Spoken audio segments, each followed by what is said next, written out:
Hey guys, it's Chris from CrackBerry.com, and it's Monday morning. Merry Christmas Eve to everybody out there.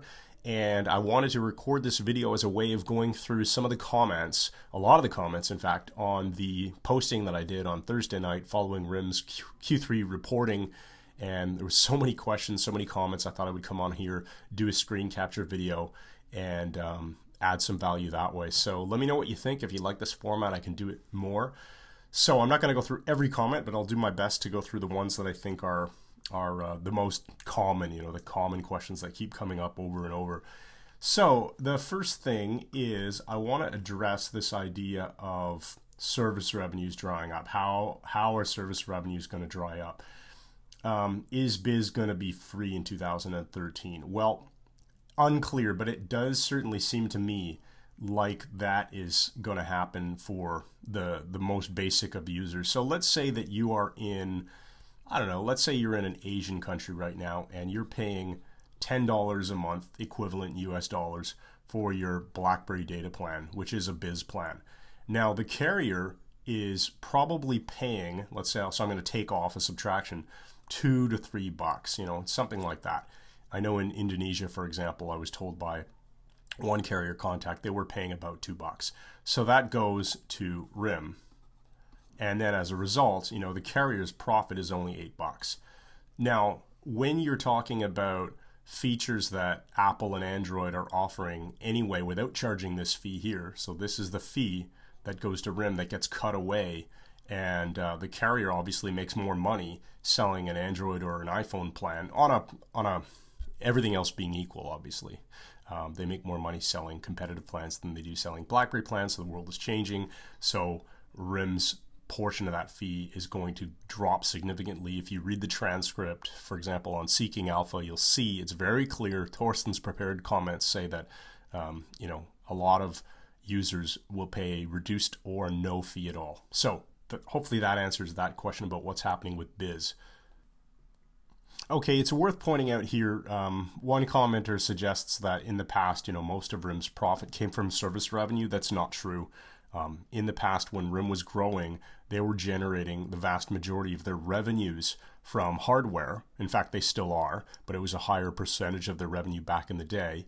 And their hardware business has been profitable pretty much always. So only in the last year or so has the hardware business dropped to become an unprofitable business, but that's generally how they have made their profits.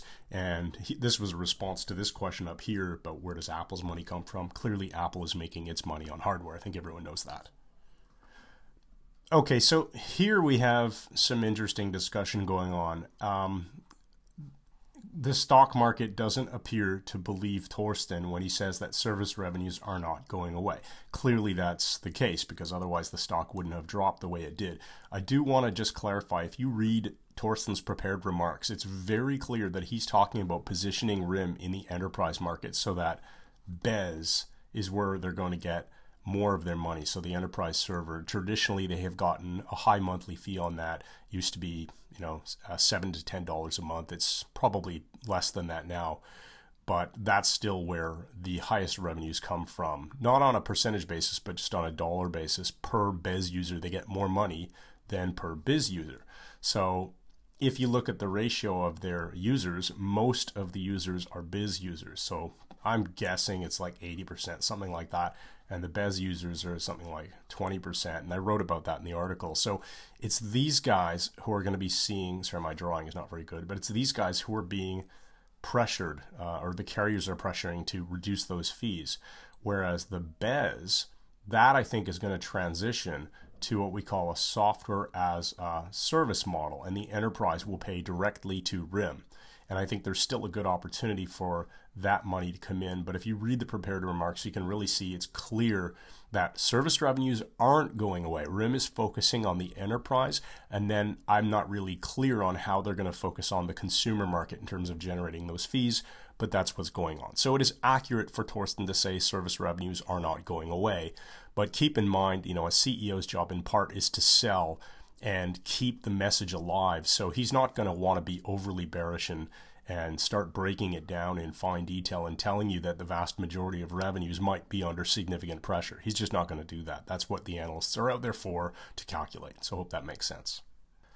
Okay, you can see some people are getting rather upset at the stuff that I'm saying about service revenues, and no, I'm not saying service revenues are going to drop off a cliff. I don't actually believe that will happen, but I do think we probably have about a 2-year window over which the consumer revenue, if we want to graph it out, let's say consumer revenue on a quarterly basis is here. I do think it's going to start to fall off significantly. My drawing is really horrible here, but that's revenue.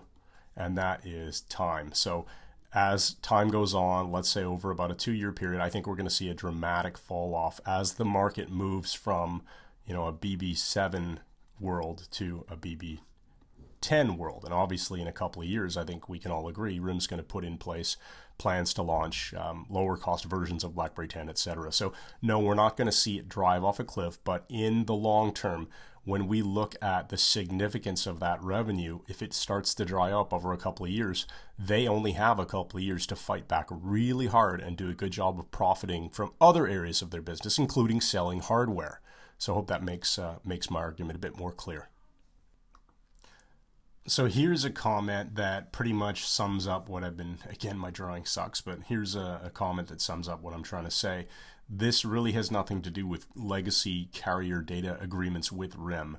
Those agreements are being recast, rewritten, and as people transition from a world of 7 to 10, the revenue is going to drop off. So that's a clear fact here. How RIM fights that, we don't know. But I thought this was a really good comment. So well done.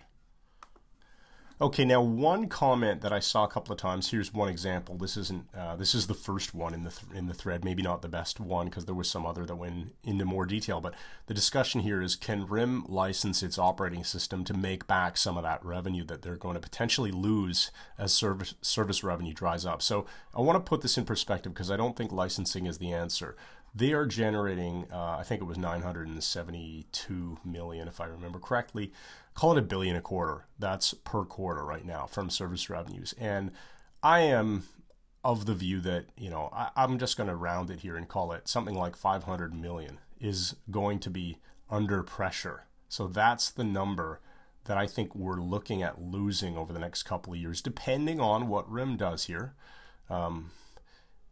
Anyway, here's what happens. So let's say you license out BB10 to another device manufacturer.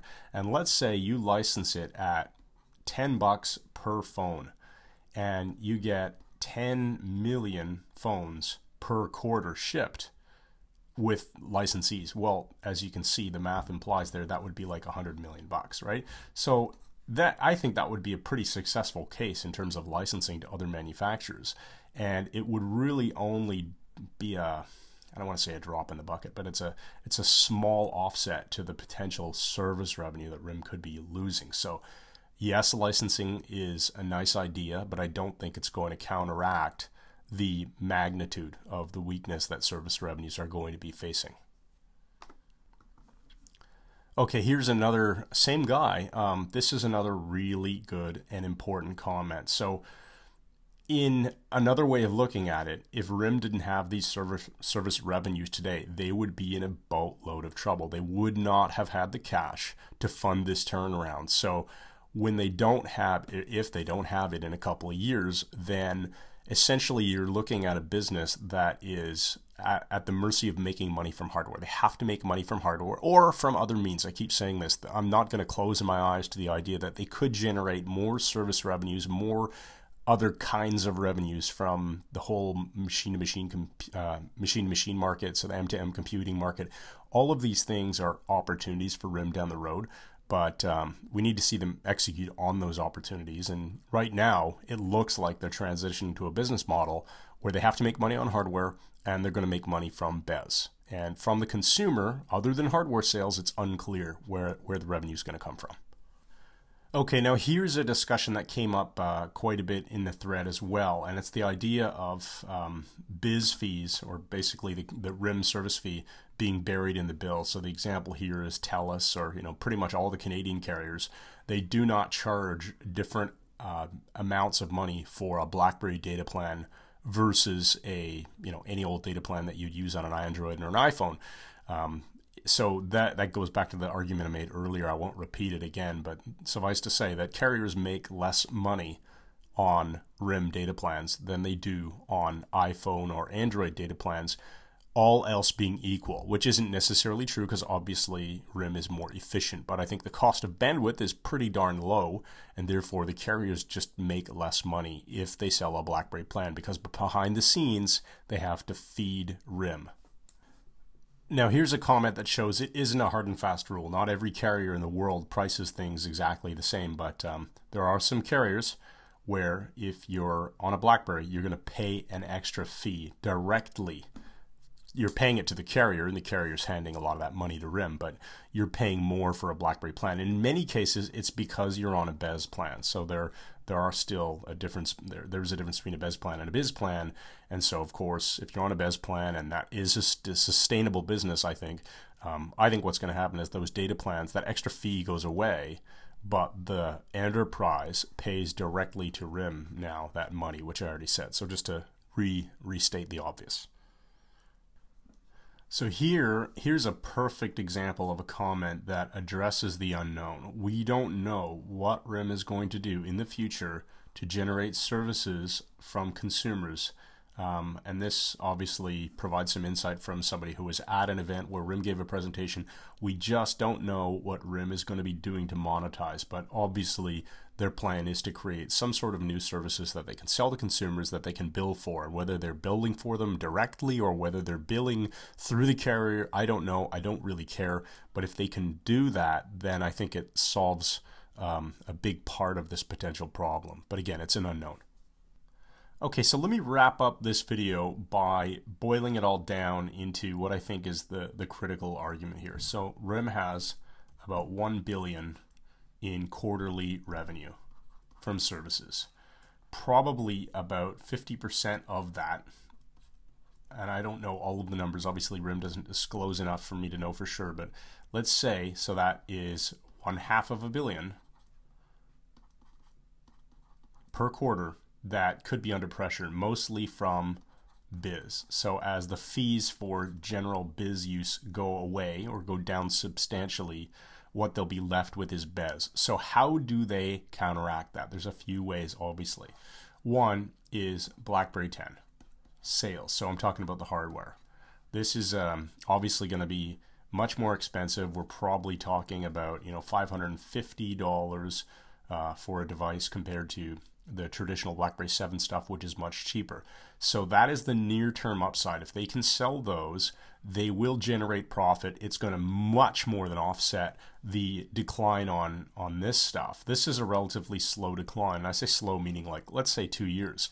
This can happen rather quickly. Like this can happen inside of a year. So that could lead to some pretty good earnings juicing in the near term. The second thing, obviously, is enterprise penetration, so market share growth. So if they can grow their enterprise market share from whatever it is now, to let's say double that, if they can double that or triple that or whatever it is, I mean, market share has dropped substantially in the United States, and they can generate service revenues as a software as a service business, so software as a service. And they can do it not only on BlackBerry, but they can also do it on iOS in terms of device management and Android, right? So those are your three areas, whereas in the past, all they had was BlackBerry. So they can expand their market share that way. And then, of course, any new services, I'll put that as, the third item is really just the unknown, question mark, question mark. We don't know what they're going to do. That is how I would just wrap this all up, saying they need to execute on this. This is the big battle to win this year, and if they can do that, the service revenue decline, while it matters in the long term, it isn't going to impact. I don't think it's going to impact the stock anymore this year, because this is the major item here: sales of hardware. Hope that is interesting for you guys. Let me know your feedback on if you like this format, and if you do, I'll do more of them. Bye. Merry Christmas, everyone.